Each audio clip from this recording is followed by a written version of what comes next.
Halo Sobat VSD, kali ini kita menemukan satu mainan yang lucu yang disebut dengan Umbraco dan kita akan mencoba memasangkan Umbraco.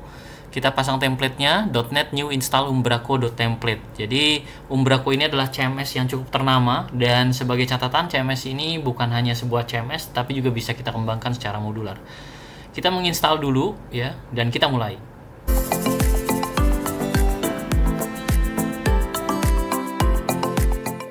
Setelah mengetahui informasi mengenai server database, kita akan mulai mencoba memasang Umbraco berdasarkan template yang sudah kita pasangkan. Kita akan pilih create new project di sini. Teman-teman bisa melihat kita memiliki dua project. Yang pertama adalah project membuka Umbraco project, yaitu core dari Umbraco-nya. Yang kedua adalah Umbraco extension atau modular atau modul yang bisa kita kembangkan di atas platform Umbraco. Untuk video kali ini kita buat basic websitenya dulu ya. Nanti di video berikutnya kita akan buat extensionnya. Maka di sini saya pilih Umbraco Project HQ. Kemudian kita klik next. Di sini saya akan buat project modular ya. Kemudian di situ kita akan memilih repo-nya dan sebagainya. Kita akan klik next. Nah di next ini kita akan memilih versi dari .NET Framework-nya. Umbraco adalah platform yang senantiasa up to date dan cukup well known, jadi di sini sudah mendukung .NET 9 teman-teman.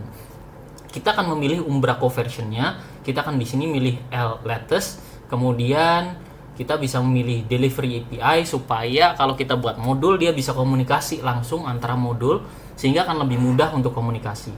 Nah di sini yang paling penting teman-teman, kita perlu menambahkan connection string. Connection string itu seperti apa? Formatnya kira-kira seperti ini. Nah, kira-kira connection string itu formatnya seperti ini.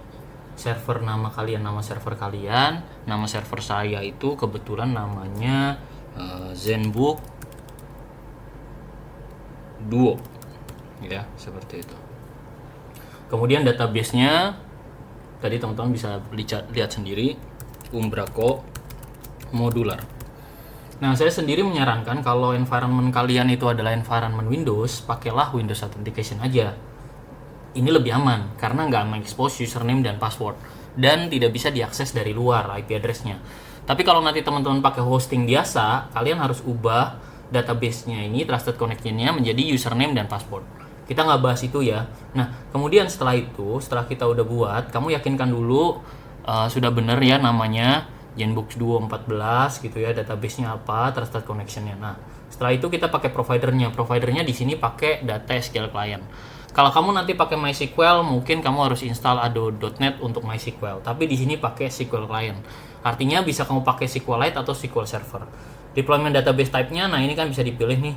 Nah seperti itu. Oke, bisa SQL Server Local DB ya, atau yang lain gitu ya. Oke. Atau kita juga bisa pakai SQLite. Nah kalau website kalian cukup sederhana, mending pakai SQLite aja sih menurut saya.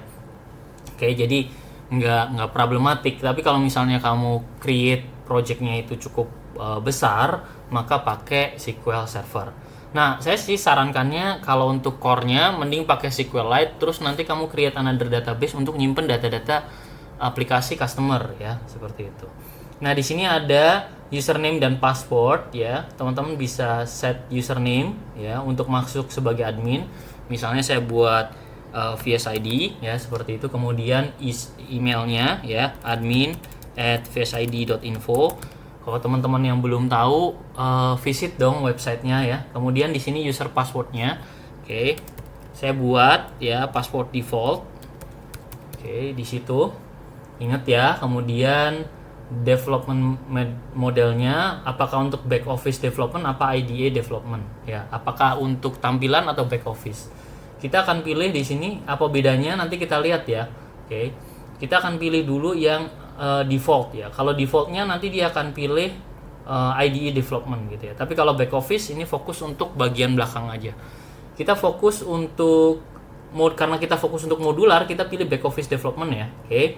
Kemudian di sini default ya, model buildernya ya, dan starter kitnya kita nggak pakai apa-apa karena kita pengen kosongan ya. Jadi kita nggak buat CMS seperti blog ya. Jadi by the way kalau Umbraco tuh emang kerennya untuk blogs atau untuk website perusahaan.